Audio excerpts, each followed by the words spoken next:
예, 이준석 대표가 징계 이후에 처음으로 기자회견을 가졌습니다. 오늘 오후 2시에 기자회견을 했는데 또 눈물을 보이기도 했던 이준석 대표, 윤핵관들의 실명을 거론하면서 끝까지 싸우겠다고 밝히기도 했는데요. 여러분은 어떻게 보셨는지요? 순회 경선 2주째를 맞이하는 민주당, 오늘 경선에서도 이재명 후보가 압도적인 지지를 받으면서 1위를 대세론을 굳혀가고 있습니다. 한 주간의 주요 전국 이슈 이종훈 정치평론가, 차재원 부산 가톨릭대 특임 교수 두 분과 함께 정리해 보겠습니다. 안녕하십니까? 예, 안녕하세요. 안녕하세요. 자, 이준석 대표 오늘 62분 정도 기자회견에서 윤석열 대통령과 이른바 윤핵관을 상대로 날을 세웠습니다. 관련 내용을 잠시 들어보고 얘기 시작하겠습니다. 민심은 떠나고 있습니다. 대통령께서 원내대표에게 보낸 어떤 메시지가 국민의 손가락질을 받는다면 그것은 당의 위기가 아니라 대통령의 지도력의 위기입니다. 결국 이 정권이 위기인 것은 윤핵관이 바라는 것과 대통령이 바라는 것, 그리고 많은 당원과 국민들이 바라는 것이 전혀 일치하지 않기 때문입니다. 권성동, 이철규, 장제원과 같은 윤핵관들, 그리고 정진석, 김정재, 박수영 등의 윤핵관 호소인들은 윤석열 정부가 총선 승리를 하는데 일조하기 위해서 모두 서울 강북 지역 또는 수도권 열세 지역 출마를 선언하십시오. 예, 대통령 지도력의 위기다. 윤핵관 실명까지 거론을 했습니다. 자, 그야말로 어떻게 보면 윤 대통령과 윤핵관을 정조준한 그런 기자회견처럼 보였는데 어떻게 보셨습니까? 네, 제 느낌은 대규모 상륙전을 예고하는 융단 폭격이었다 이렇게 좀 생각을 합니다. 예. 그래서 대통령을 비롯해서 윤핵관들 모두에 대해서 오늘 좀 비판적인 발언들을 좀 내놨고요. 예. 가장 특징적인 것은 역시 윤석열 대통령을 직접 겨냥한 그런 부분입니다. 예. 그러니까 최근에도 윤 대통령을 겨냥한 발언을 간헐적으로 내놓기도 했는데 오늘 같은 경우에는 그 리더로서의 자격 자체를 문제 삼는 발언까지 지금 내놨다는 거죠. 예. 그것은 앞으로 그 윤 대통령 그리고 윤핵관과 정면 대결을 지금 예고하는 그런 대목이 아닌가 예. 생각을 합니다. 예. 정면 대결을 예고했다. 네. 차 교수님은 어떻게 보셨습니까? 이준석 당대표가 사흘 전인가요? 그러니까 법원에 가처분 신청을 냈지 않습니까? 네. 오늘은 제가 봤을 때 민심의 심판정에 저는 가처분 신청을 던진 것이다. 그러니까 일종의 이 상황에 대해서 국민들에게 직접 호소하는 하나의 기회를 가진 것인데요. 본인이 이야기하고 싶었던 거 그런 것 같아요. 지금 여당이 비상 상황이라는 것은 내 잘못이 아니다. 내가 사실은 6개월 당원권 징계를 당하고 난 뒤에 사실은 당대표 직무대행이라고 그랬지 않습니까? 예. 그래서 사고라고 규정을 했는데 본인은 아무것도 안 하고 외곽으로 돌고 있는데 대통령의 문자가 공개되면서 비상상황으로 간 부분, 이 부분에 대해서 왜 내가 책임을 져야 되느냐, 예. 그 항변을 한 것이고요.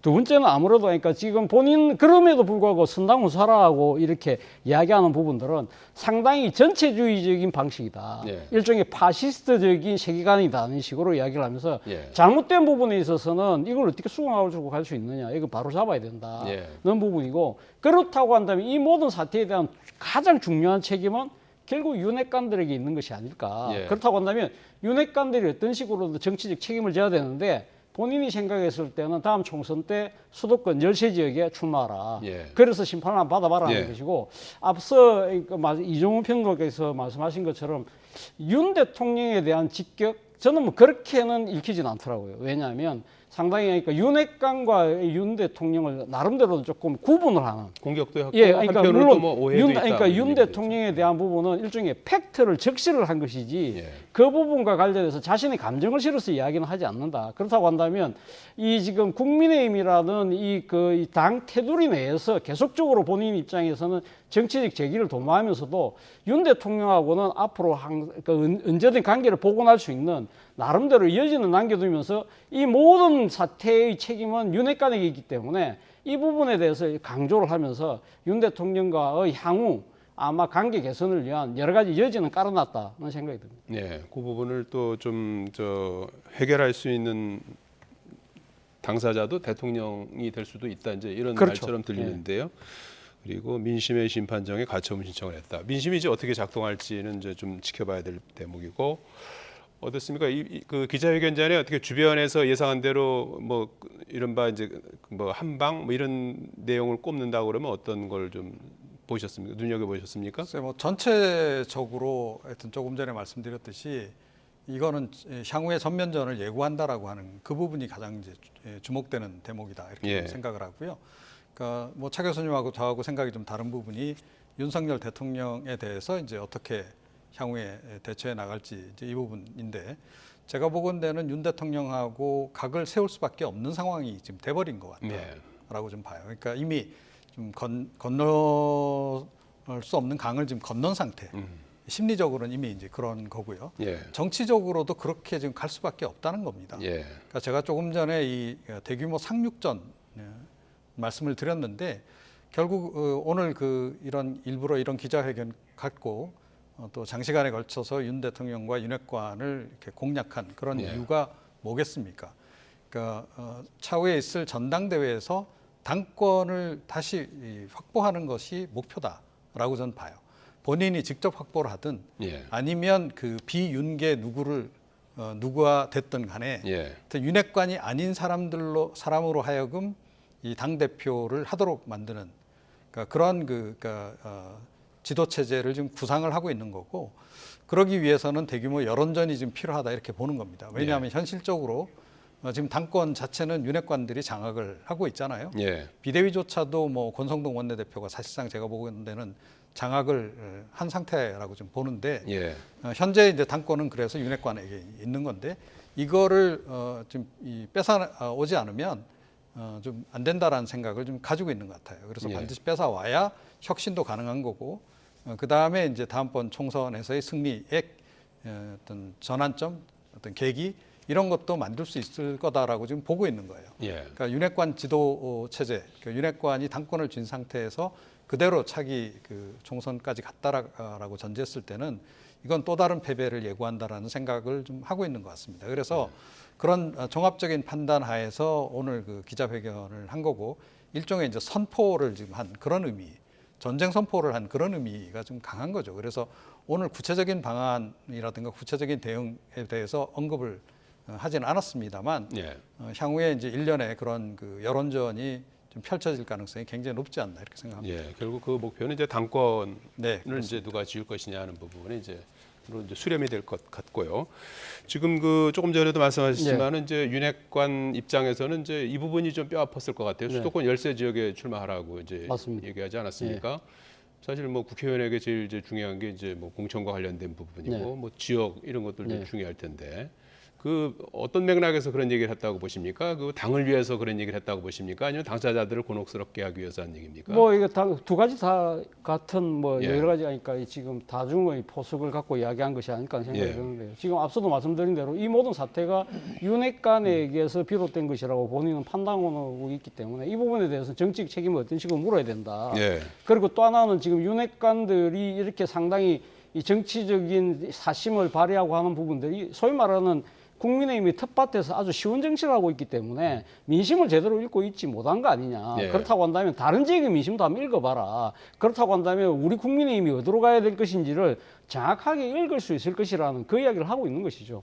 그러면서 앞서도 제가 말씀드린 대로 지금 윤 대통령하고 윤핵관과의 관계를 나름대로는 분리를 하는 부분들은 이 본인이 이 앞서 이야기했던 입장 발표에서는 그런 이야기는 안 나옵니다만 예. 문답을 보면 이런 이야기가 나와요. 그러니까 예. 지금 이제 윤 대통령과 저희 문제의 상당 부분은 오해에서 기인된 것이다. 예. 그 오해의 기인은 뭐냐?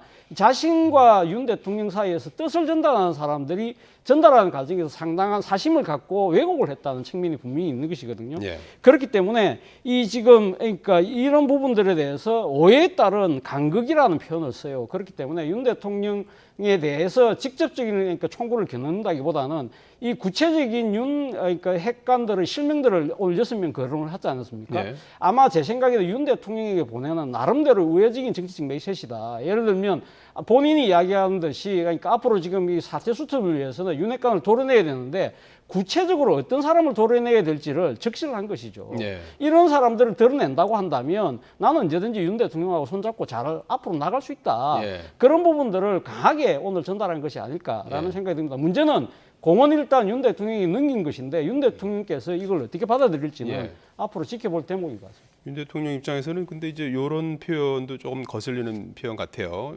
양두구육이라는 이제 표현을 썼고 본인이 지난 선거에서 양의 머리를 흔들면서 개고기를 판다는 자괴감에 힘들었다 이렇게 밝혔고 이어진 기자회견에서는 특정인을 가리킨 것은 아니라고 해명했습니다만은 이 부분은 어떻게 이해될까요? 근데 뭐 누가 보더라도 예. 맥락상 다 이해가 되는 거 아니겠습니까? 그러니까 윤 대통령을 이제 겨냥한 발언이다라고 이제 볼 수밖에 없는 거고요. 예. 지금 이제 국민의힘이 지금 이준석 대표는 이런 생각을 하는 것 같아요. 그러니까 윤석열 정부가 만약에 실패했을 경우에 예. 그 실패까지 떠안고 함께 침몰하는 길을 갈 거냐, 아니면 다른 길을 찾아야 될 거냐. 예. 이 부분에 대한 이제 문제 의식이 좀 있는 것 같고요. 그런 것이 오늘 기자회견에서도 곳곳에서 좀 드러나고 있다. 예. 그래서 조금 전에 말씀드렸듯이 그렇기 때문에 다음번 당권은 절대로 윤핵관에게 줘서는 안 된다라는 얘기를 지금 하고 있는 거고, 예. 이거는 최근에 뭐 일련의 차기 당대표 적합도 여론조사 결과도 좀 그것도 좀 의식을 좀 한 것 같아요. 거기 봐도 이 윤핵관들 별로 지지율 높게 안 나온다. 지금 당대표 후보로 거론되고 있는 사람들. 네. 자, 그래서 당심도 그렇고 민심도 그렇고 이미 그 윤핵관들을 이제 하고는 상당히 거리가 멀어진 그런 그 상황이기 때문에 본인 중심으로 또는 이제 뭐 본인이 아니라 하더라도 그러니까 비윤계 누군가로 하여금 당권을 주게 해서 그래서 이 당과 이 대통령실하고의 관계 부분도 그러니까 물론 이제 완전히 적대적인 관계로까지 이제 가지는 않겠습니다만 그럼에도 불구하고 약간의 긴장 관계, 견제 관계를 유지하면서 가는 것이 더 바람직하다라는 얘기를 지금 하고 있는 것 같아요. 그래서 전반적으로 어찌됐건 오늘의 그 메시지의 성격은 예. 차기 어떤 당권, 예. 당권을 겨냥한 그런 성격이 굉장히 강했다 이렇게 좀 생각을 합니다. 예. 또 한 가지 좀 저희가 전달하기가 참 거북한 이제 표현도 오늘 나왔어요. 대통령 선거 과정 내내 한쪽으로는 그 이준석 대표죠. 저에 대해서 EXX, 저 XX 하는 사람을 대통령 만들기 위해서 띄워야 했다. 네. 이런 언급도 어떻게 보면 이제 폭로성 기자회견을 한 건데요. 그러니까 이제 그 부분에 대해서는 아마 본인이 이야기했을 때 선당무사를 본인에게 지금 강요하고 있는데 자기는 그러한 아주 비속어가 섞인 여러 가지 전언들을 들음에도 불구하고 이 상당히 그러니까 당을 위해서 내가 멸사봉공의 자세로 뛰었는데 그러한 부분들이 진정한 더 성공우사인데 그걸 비유하기 위해서 아마 그러한 부분들을 좀 적나라하게 소개했다는 것이지. 감정적인 감정적으로 아닐까요? 예를 들면 뭐 윤 대통령에게 상당히 뭐 감정을 드러내면서 이렇게 관계를 완전히 뭐 끝을 내겠다는 식으로 간 것이라기보다는 그만큼 자신에게 지금 강요하고 있는 선당무사의 자세가 사실은 지난 대선 과정에서 내가 이렇게 모멸감을 당하는 상황에서도 아무 말도 안 하고 내가 그만큼 열심히 했다. 그러한 부분들을 강조하기 위한 하나의 도구로 작용한 것이 아닐까라는 생각이 들고요. 저는 만약에 지금 윤 대통령에게 진짜 직격탄을 쏘을 것 같았으면 좀 더 아마 문답하는 과정에서 더 강하게 이야기를 했겠죠. 그러나 앞서 제가 소개한 것처럼 지금 윤 대통령하고 자신의 관계가 왜 이렇게 나빠졌는가? 그거는 결국 윤핵관들이 중간에서 사심을 갖고 작용을 했기 때문이라는 이야기를 오늘 길게 했거든요. 그렇다고 한다면 제가 생각했을 때는 뭐 윤핵관을 상당히 정치적인 적으로 해서 어떤 식으로든 끝장을 보자는 것이지만 이 지금 사실은 본인도 오늘 그 이야기했어요. 직선제 대통령이 가지는 정치적 권위나 당이라는 부분을 무시할 수 없다는 부분을 이야기를 했는데 본인 입장에서도 아마 정치적 제기를 국민의힘이라는 당당에서 할 것 같으면 결국 윤심을 완전히 저버릴 수 없다는 현실적인 한계를 아마 갖고 이야기했기 때문에 앞서 그 비속어 부분은 제가 생각했을 때는 일종의 하나의 장치가 아니었나 하는 생각이 듭니다. 자신의 네. 억울함을 호소하는 장치. 예, 상당히 이제 이해하는 입장에서 좀 말씀을 해주셨는데, 자 지금 그 주호영 비대위원장 체제로 지금 전환이 된 상황 아니겠습니까? 그 주호영 비대위원장은 계속 연락을 했는데 연락이 닿지 않는다고 해요. 중재를 한번 해보려고 이제 한 상황인데 지금 가처분 신청 관련해서 17일에 신문이 잡혀 있지 않습니까? 네. 그 이전에 정치적인 어떤 접점이 찾아지기가 쉽지 않을 것 같다는 예. 보도가 나오는 것 같아요. 그렇죠. 예. 그러니까 만약에 접점이 찾아질 것 같았으면 예. 가처분 신청 내기 전에 찾아졌을 거다라고 생각을 합니다. 그리고 예. 만약에 윤핵관이나 윤석열 대통령이 그 전에 뭔가 이준석 대표하고 뭐 이렇게 뭔가 합의점을 찾으려고 했다면 아마 그랬을 가능성이 훨씬 더 크다라고 저는 봐요. 그래서 제가 알기로는 그 전에 그런 움직임이 없었다라는 거예요. 그래서 이준석 대표 역시 이제 가처분 신청을 하는 예. 그런 이제 결정을 내린 것이고 주호영 비대위원장이 중간에 끼어서 본인의 어떤 역할을 키워보려고는 했는데 별로 지금 이제 이준석 대표 입장에서는 이 비대위 자체를 인정하고 싶지 않은 그런 마음도 좀 있는 겁니다. 예. 어차피 이거는 윤핵관 비대위다 이렇게 이제 보는 거예요. 그래서 주호영 그 비대위원장의 선의를 가지고 여러 가지 얘기를 하더라도 실제로 본인에게도 실익이 있는 어떤 그런 대안 이런 거를 제시해 주기는 좀 어려울 거다 이런 판단을 내린 것 같고 그리고 이제 어찌됐건 가처분 신청이라고 하는 것은 이게 인용이 되든 아니면 기각이 되든 예. 그러니까 본인으로서는 안 하고 넘어갈 수 없는 상황인 거죠 지금은. 예. 일단 문제 제기는 좀 해야 되는 겁니다. 그러니까 뭐 징계부터 시작해서 지금 비대위로 전환되는 모든 과정에 대해서 이준석 대표는 어찌됐건 본인의 당권을 빼앗아가는 것으로 인식을 하고 있고 또 그렇게 이야기를 해온 거 아니겠습니까? 예. 그런 맥락에서도 가처분 신청은 중간에 좀 철회할 가능성이 그렇게 높지 않다 이렇게 생각합니다. 그러면 인용됐을 때하고 기각됐을 때의 이준석 대표 또는 그 비대위의 어떤 손익은 어떻게 되는 거죠? 네. 그러니까 뭐 비대위 입장이나 또 윤핵관들 입장에서는 아무래도 이제 이게 기각이 되면 훨씬 더 좋겠죠. 정치적으로 약간 명분을 얻는 그런 그 측면이 있긴 합니다. 예. 그런데 그건 이제 사실은 좀 길고 짧은 건 좀 대봐야 되는 부분이 좀 있습니다. 그러니까 비대위는 이제 그렇다고 출범하는 해서, 거죠. 예, 출범하는데 물론 지장은 없는 거고요.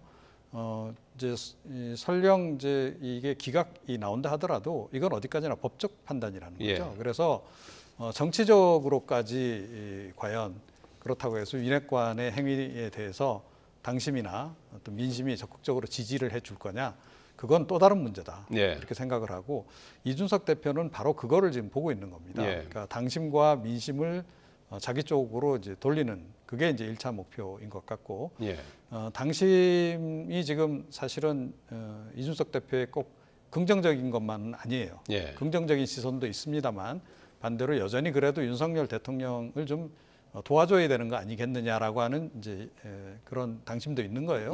자, 그런 이제 당심을 의식을 지금 하기 때문에 윤 대통령 부분은 약간은 수위 조절을 지금 하고 있는 그런 정도에 불과한 거다라고 저는 생각을 합니다.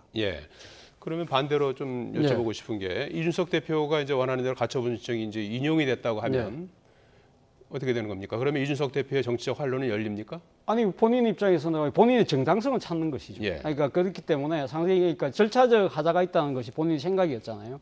그럼 만약에 그것이 인용될 경우에는 당의 입장에서 상당히 곤혹스러운 상황이 빠지겠지만 그럼에도 불구하고 본인 입장에서는 본인이 앞으로 그러니까 정치적으로 제기할 수 있는 중요한 하나의 토대를 마련할 수 있다. 그리고 무엇보다도 국민들 입장에서 봤을 때는 이 공당 특히 이 여당에서의 이런 절차적 하자가 심각한 상황이구나. 이렇다고 한다면 이런 부분들에 대해서는 그럼 당이 정말 비상한 상황으로 어떤 식으로든 대처를 할 수밖에 없을 거라는 생각을. 당의 지도 체제는 어떻게 되는 거죠? 그렇게 될 경우에는 아마 제가 생각했을 때는 이 권성동 원내대표가 이 부분에 대한 책임을 지고 아마 원내대표직까지 사퇴할 수밖에 없을 것 같고요. 그리고 바로 원총회를 통해서 아마 새로운 원내대표를 뽑았어요. 그 새로운 원내대표가 잠깐의 아마 이 지금 직무대행 체제로 가는 그러니까 지금 비상 상황이 아니라고 지금 법원이 판단하기 때문에 아마 새로 뽑히는 원내대표가 직무대행 체제를 가면서 원래 당초 생각했던 예정이었던 아마 지금 내년 1월 8일까지 비상 체제로 가지 않을까 하는 생각이 들고요. 설사 가처분이 기각이 된다 하더라도 윤석 당대표 입장에서는 크게 불리하지 않다고 생각하는 것 같아요. 예. 그러니까 지금 뭐 여러 가지 자신이 봤을 때 법리적으로 판단했을 때는 분명히 받아들일 가능성이 있다고는 보지만 그러나 지금 법원의 입장에서는 사실은 어떻게 보면 정치의 사법화라는 부분에서 비판적인 측면이 많기 때문에 예. 또 이 지금 이 일단 인용을 받아들였을 경우에는 이 지금 집권 여당이 상당히 정치적 안오미 상태에 빠지는 그런 예. 부분들도 아마 법원이 심리하는데 적잖은 변수로 작용할 거라고 본인도 생각을 하는 것 같아요. 그렇기 때문에 오늘 이 이준석 당대표의 문답 중에서 좀 이 주목할 부분이 저는 주호영 원내대표에 대해서 훌륭한 분이다. 예를 갖춰서 하고 있다. 이번 사태에 대해서 어떠한 책임도 없다는 식으로 이야기한 부분이 만약에 가처분이 기각됐을 때는 그럼 이 주호영 비대위 체제가 뜨는 거 아닙니까? 예. 그렇다고 한다면 주호영 비대위 체제에 좀 힘을 실어주기 위한 하나의 포석이라고 보는 것이죠. 예. 지금 비대위원장 맡은 주호영 의원이 지금 비대위 기간을 내년 1월 초까지 해야 된다고 계속적으로 주장을 하고 있거든요. 아직 기간이 정해진 건 아니죠? 정해진 건 아닌데 지금 당내의 당권 주자들 몇 분들은 빨리 한 2개월 안에 빨리 하자 그렇게 이야기하지만 주호영 비대위원장은 1월 초까지 가자는 이야기는 결국은 1월 8일까지가 되면 이 지금 이준석 당대표의 징계가 풀리거든요. 그러면 12월 초에 풀리나요? 아니요, 1월 8일까지입니다. 1월 8일까지. 그러니까 1월 9일부터 이제 풀리는 거죠. 예. 그러면 1월 9일 이후에 진행되는 전당대회에서는 이준석 당대표가 이제는 출마를 할 수 있는 거예요. 예. 그렇다고 한다면 그래서 지금 그런 부분들을 생각을 해서 그러니까 주호영 그러니까 지금 비대위원장한테 힘을 실어주려는 그런 생각도 갖고 있는 것 같아요. 그런 예. 부분들이 기각에 대비한 포석이라는 생각이 듭니다. 예. 주호영 비대위는 일단 16일에는 이제 출범을 시키겠다. 다음 주 이제 뭐 며칠 안 남았습니다. 화요일 광복절 다음 날 이제 출범시키겠다는 그런 일정을 가지고 지금 추진하는 것 같은데 여러모로 출발부터 이제 삐걱대는 그런 상황인 것 같아요. 그 중에 하나가 이제 비대위원을 이제 어떻게 할 것이냐 하는 부분인데 거기에 이제 권성동 원내대표가 이제 당연직으로 이제 들어가게 돼 있는 거고 주호영 위원장 입장에서는 뭐 필요하다는 그런 입장인 것 같아요. 개인적으로는. 근데 이 문제는 어떻게 정리될 것 같습니까? 그러니까 뭐 결국은 그 권성동 원내대표가 원하는 방향대로 갈 거다 이렇게 예. 좀 생각을 해요. 그러니까 뭐 이제 주호영 위원장 입장에서는 뭐 사실은 좀 비윤핵관들, 그러니까 비윤계 인사들을 많이 포함시키고 싶을 거다라고 저는 생각을 합니다. 예. 또 외부에서 인사들을 좀 모시는 것도 조금 더 많이 모시고 싶어 할 텐데 예. 이걸 과연 그 윤핵관 그 중에서 특히 권성동 원내대표가 원하겠는가 하는 거죠. 그리고 사실은 이제 외부에서 전문가를 모신다 하더라도 누구를 모시느냐도 굉장히 중요합니다. 예. 그야말로 들어와서 그냥 허수아비 역할을 할 그런 인물을 선택할 것인지 예. 아니면 와서 정말 정치 상황을 잘 알고 특히 국민의힘의 그 위기 상황과 관련해서 뭔가 실질적인 조언을 해줄 수 있는 사람을 모시느냐 이게 상당히 좀 차이가 큰 거 아니겠습니까? 예. 그 다음에 그 결국은 이제 그 외부 위원들보다 중요한 게 당내 인사들의 이제 비율 내지 비중일 것 같아요. 예. 그런데 이 가운데 과연 비윤계를 과연 얼마나 많이 포함시키겠는가? 제가 보건대는 비윤계가 들어갈 여지, 특히 뭐 친 이준석계로 알려진 사람들이 들어갈 가능성은 그렇게 현재로서는 높진 않다. 예. 그래서 제가 조금 전에도 말씀드렸듯이 이번 그 비대위는 결과적으로는 윤핵관 비대위로 갈 수밖에 없는 그런 상황이다 이렇게 생각합니다. 예. 지금 그리고 그 얘기를 좀 해봐야 될 것 같은데 지금 그 오늘 그 이준석 대표의 기자회견에 대한 반대쪽 그러니까 이제 뭐 당사자들이 일단 뭐 거론이 되고요. 네. 그다음에 대통령실이 이제 있을 거고요. 뭐 비대위나 이제 국민의힘이 있을 거고.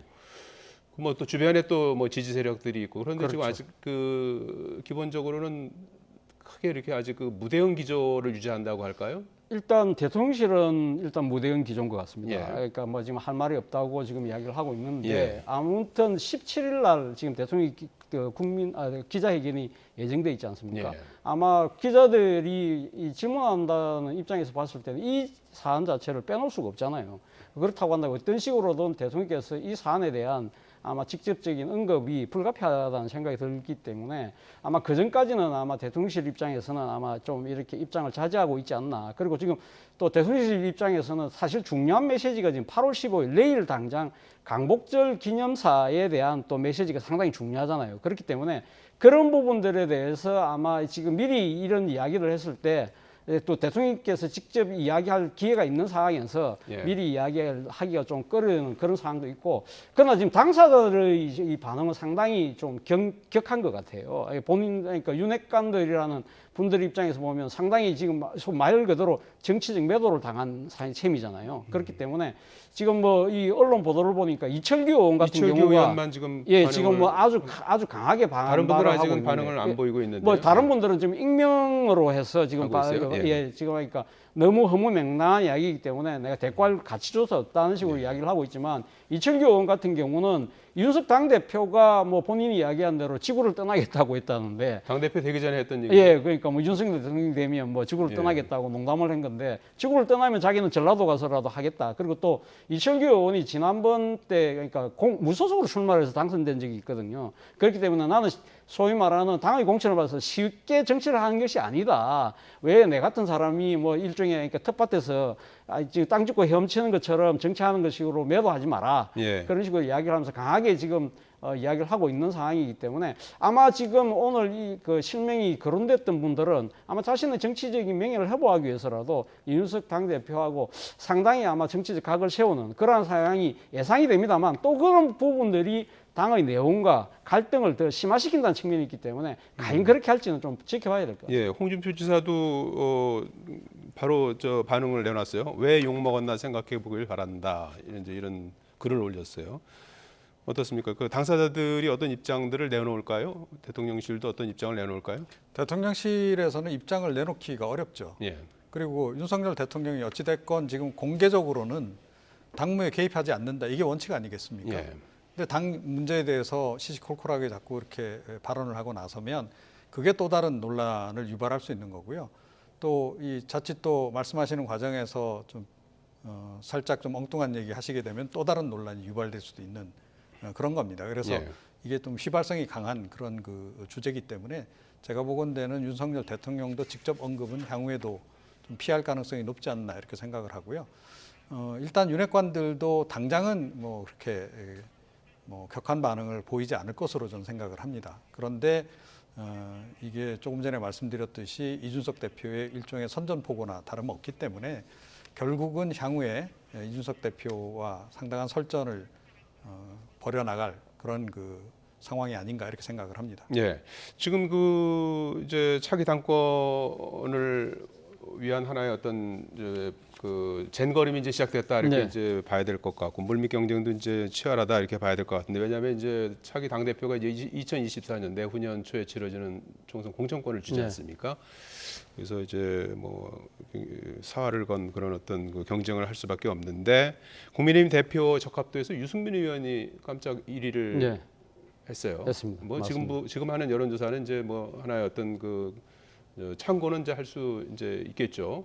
아마 근데 지금 윤핵관들 입장에서는 아마 그 이 여론조사 결과를 신뢰할 수 없다. 예. 그렇게 이야기할 가능성이 높아요. 왜냐하면 이번에 그러니까 여론조사에는 소위 말하는 역선택이 작용했을 가능성이 예. 높다. 그렇게 볼 수도 있는 것이죠. 그렇기 예. 때문에 그럼에도 불구하고 유승민 의원이 1등을 하고 이준석 당대표가 2등을 했다. 이거는 상당히 민심이 가리키는 바를 어느 정도는 반영하고 있다는 측면에서는 오늘 그 때문에 이준석 당대표가 오늘 기자들과 문답에서 상당히 자신감을 보였거든요. 그러니까 만약에 지금 유승민 의원이 이렇게 지금 지지를 받고 있는 상황이다. 그리고 나도 어느 정도 상당히 좀 지지를 받고 있고, 근데 소위 말하는 윤핵관이라는 분들은 10%도 채 안 나오더라.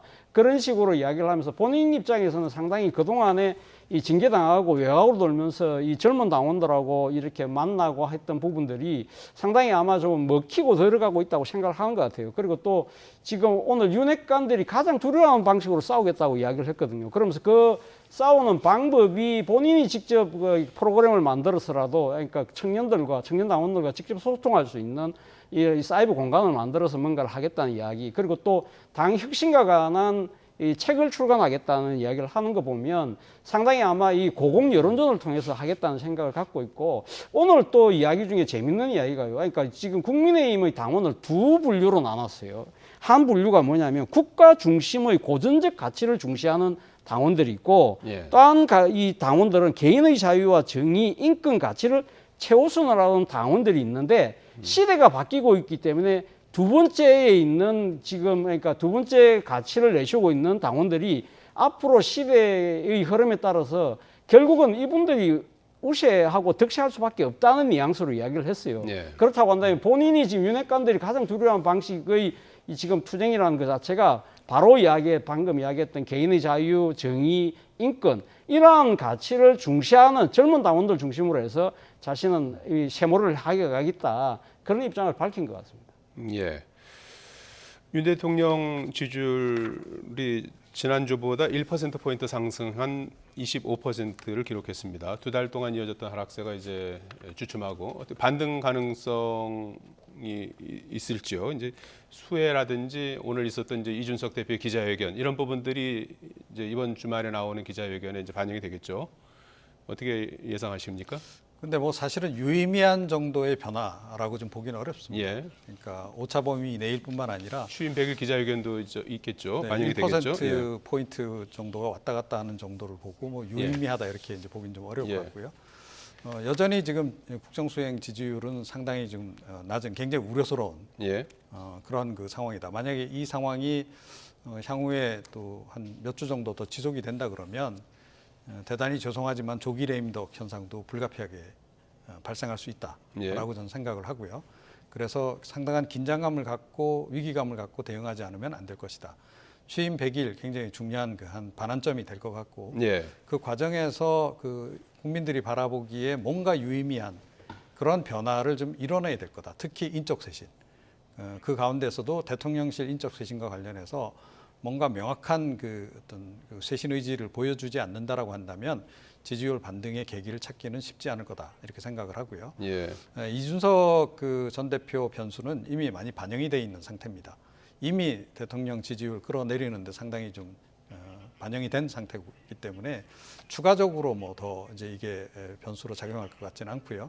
그거보다는 오히려 최근에 그 수해 현장에서 불거진 뭐 일련의 발언 논란이라든가 이런 것과 같이 그 비대위로 가면서도 여전히 그 윤핵관 비대위로 유지될 가능성이 높기 때문에 네. 그 윤핵관 리스크가 향후에 더 이게 더 확산될 여지가 없잖아 있습니다. 그래서 예. 그 부분 관리가 오히려 더 중요한 그런 그 상황이 아닐까 이렇게 좀 생각을 하고요.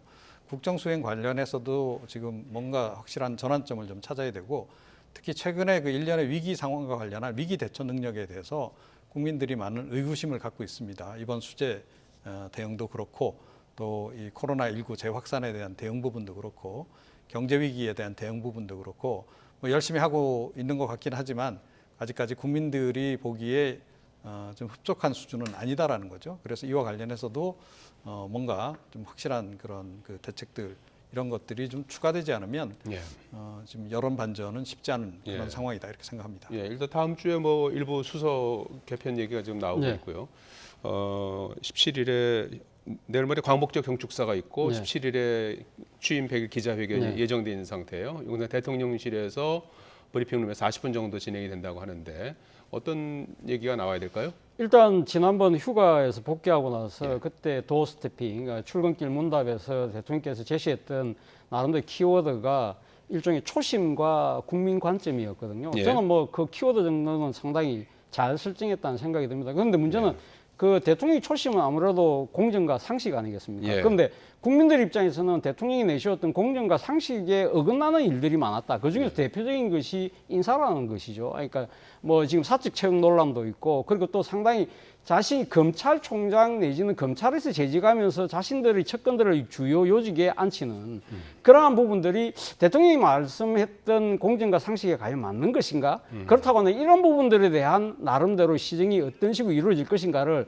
볼 것인데 이런 부분들에 대해서 구체적인 의지를 밝혀낼 수 있을 것이냐의 부분이고 그리고 지금 수석들 지금 교체 이야기가 나옵니다만 오늘 지금 보도되는 거 보면 김은혜 전 경기도지사 후보 뭐 제가 생각했을 때 아마 홍보수석으로 기억할 것 같은데 상당히 막 저는 제가 생각해 적임인 것 같아요. 근데 문제는 많은 사람들이 생각했을 때는 좀 사람을 바꾸면 인재풀을 좀 넓혀서 새로운 좀 사람을 발굴할 필요도 있지 않나?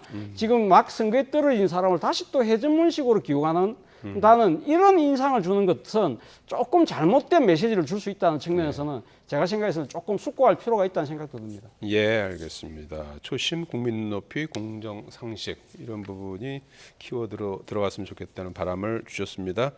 자, 한 주간의 주요 전국 이슈 이종훈 정치평론가, 차재원 부산 가톨릭대 특임 교수와 말씀 나눠봤습니다. 고맙습니다.